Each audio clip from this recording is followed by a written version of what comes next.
En mars 2023, le gouvernement guinéen a lancé la construction d'une cité administrative à Koloma, en banlieue de Conakry, dans le cadre du programme Simandou 2040. Cette initiative, qui vise à offrir des conditions de travail optimales et modernes aux fonctionnaires de l'État, est pilotée par la Société nationale d'aménagement et de promotion immobilière SONAPI, sous la tutelle du ministre secrétaire général de la présidence. Ce complexe administratif s'étend sur une superficie de 71 306 mètres carrés et comprend une douzaine de bâtiments R+7, des voiries internes, des réseaux d'infrastructures, des aménagements paysagers, des auditoriums et des locaux techniques. Ainsi, ce jeudi 23 janvier 2025, les parties prenantes de ce projet se sont réunies pour la signature d'un accord de prêt entre l'Agence de crédit à l'exportation du gouvernement du Royaume-Uni à travers UK Export Finance et les autorités guinéennes. Aujourd'hui, nous célébrons avec une grande satisfaction la signature du premier accord de prêt pour un projet public depuis la signature du dit protocole d'accord. J'ose espérer que cet accord de prêt n'est que le premier d'une longue série, sachant que UKEF a une capacité de 1,8 milliard de livres sterling alloués à la Guinée et que nous avons un portefeuille solide de projets sur lesquels nous travaillons ensemble. Je pense que toutes les parties qui soutiennent le projet de la cité administrative, que ce soit les autorités guinéennes, le gouvernement du Royaume-Uni, notamment UKEF et les banques commerciales, ont beaucoup appris durant ce processus et j'espère que cela aidera à accélérer l'aboutissement de futurs projets et ceux en cours. Je profite d'ailleurs de ce moment pour remercier les autorités guinéennes pour votre franche collaboration et vous félicite pour l'indemnisation des victimes des déguerpissements historiques, notamment ceux de Kapororai, répondant à une doléance qui peut durer depuis plus de deux décennies.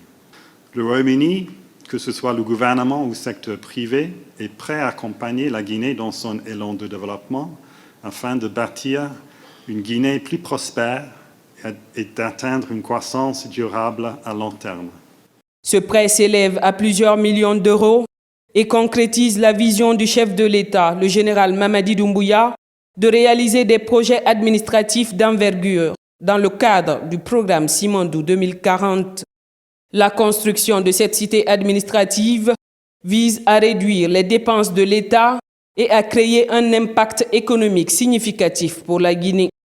La présente cérémonie n'est pas simplement le sceau d'un contrat financier, mais un engagement envers l'avenir de notre pays et un pas décisif vers la réalisation de cette vision. Le projet Koloma a commencé avec des objectifs clairs qui répondent aux besoins croissants d'espace pour nos administrations et pour mettre fin aux coûts exorbitants de location pour l'État.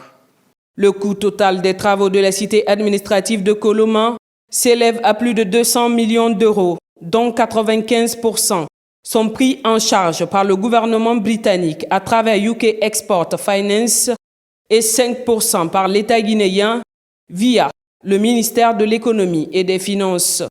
Cet accord de prêt constitue donc une étape cruciale dans la concrétisation de cette initiative présidentielle. C'est avec une immense fierté et une grande joie que nous nous réunissons aujourd'hui pour la signature de la convention de financement du projet de construction de la cité administrative de Koloma.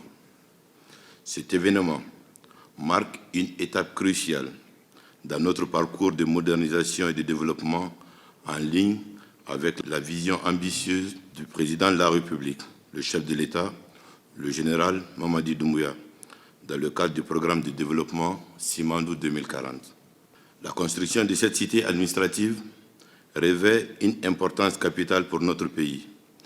Elle ne se limite pas à la création de nouveaux espaces de travail, mais elle constitue aussi un pilier fondamental dans la modernisation de l'image de la Guinée.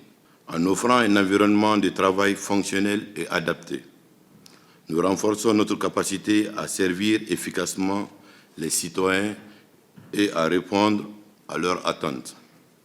De plus, ce projet contribuera significativement à la réduction du coût de la charge locative de l'État. En centralisant nos administrations dans un espace moderne et bien conçu, nous optimisons nos ressources et réduisons les dépenses publiques, tout en améliorant la qualité des services rendus à la population. Dans ce sens, je tiens à saisir cette occasion pour saluer les excellentes relations qui unissent la Guinée et le Royaume-Uni. Ces liens, fondés sur la confiance et le respect mutuel, ont permis la mobilisation des ressources et d'expertise essentielles pour la réalisation de ce projet. Je souhaite exprimer ma profonde gratitude à tous nos partenaires et aux équipes du projet, notamment la SONAPI, au comité de pilotage, aux départements sectoriels concernés, ainsi qu'à la Banque centrale et aux banques locales, dont le soutien indéfectible ont été très déterminants pour ce projet. Je ne saurais clore mes propos sans rendre hommage au président de la République, chef de l'État, dont l'implication personnelle dans la réalisation de ce projet a été exemplaire. Son leadership et sa vision claire ont été les moteurs qui nous ont permis d'atteindre ce moment historique. Je suis heureux de vous annoncer, à la suite du ministre de l'Économie et des Finances, que le coût total de ce projet s'élève à 208 9 563 € et sera financé à hauteur de 95% par Export Credit Agency, garanti par UKEF, et à 5% par l'État guinéen, à travers le ministère de l'Économie et des Finances. Les travaux de construction de la cité administrative de Koloma sont exécutés à plus de 39,1%. Cette infrastructure permettra de désengorger la commune de Kaloum, de fluidifier la circulation et d'offrir un cadre de travail décent au personnel de l'État. Je suis vraiment très honorée et très contente qu'on puisse en arriver là aujourd'hui parce que c'est un travail que nous effectuons depuis bientôt 2 ans maintenant. Ça n'a pas été facile, mais tout le gouvernement nous a soutenus. Nous avons eu tout le soutien du chef de l'État pour pouvoir y parvenir. C'est une collaboration entre le Royaume-Uni et la Guinée qui ouvre les portes également à d'autres projets. La Guinée avait levé une partie du financement pour pouvoir démarrer les travaux, donc il viendra en remboursement de ce crédit que nous avons levé et également pouvoir financer le reste des travaux sur le chantier. Cet événement marque également un tournant dans la coopération entre la Guinée et le Royaume-Uni et illustre l'engagement des deux nations à renforcer leurs relations économiques et diplomatiques. Il représente l'intérêt croissant que suscite la Guinée sur la scène internationale, attirant des investissements qui favorisent son développement. Il y a à peu près 6 projets publics qui sont sous le financement de UK Export Finance. De ces projets, les contrats commerciaux ont été signés. Aujourd'hui, c'est le premier contrat de financement. Et les jours à venir, nous allons nous battre pour finaliser les accords de financement pour la construction des lycées techniques, la construction des lycées, des collèges, des écoles secondaires, pour la ligne de transmission, mais aussi et surtout le financement des projets agricoles, mais aussi des projets environnementaux. On ne prend pas la dette pour seulement faire la dette, parce que la Guinée dépense 20 millions de dollars par an pour les locations. Donc c'est un projet structurant, c'est un projet innovant, avec de nouveaux modèles de financement qui est le crédit export. En plus de ses bénéfices économiques et pratiques, ce projet va favoriser l'urbanisation moderne de la Guinée, alignant ses infrastructures avec celles des grandes puissances mondiales. Ce projet aujourd'hui est beaucoup avancé. Et à date, il y a plusieurs blocs déjà qui sont sortis sous terre. Et ça permettra non seulement de valoriser le plateau de Koloma, où aujourd'hui plusieurs autres entreprises sont en train de s'installer, mais également ça permettra de doter notre capitale d'une urbanisation assez moderne et également rendre notre habitat attrayant et encourager également les investissements dans le cadre de la mise en œuvre de notre programme de développement socio-économique durable responsable à Simandou 2040.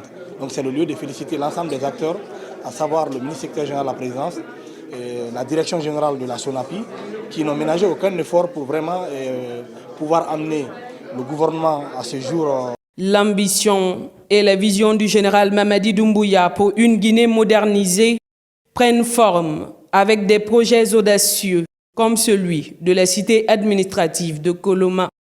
À travers la signature de cette convention, le programme Simandou 2040 jette les bases non seulement du développement durable et responsable de notre nation, mais aussi de la coopération internationale.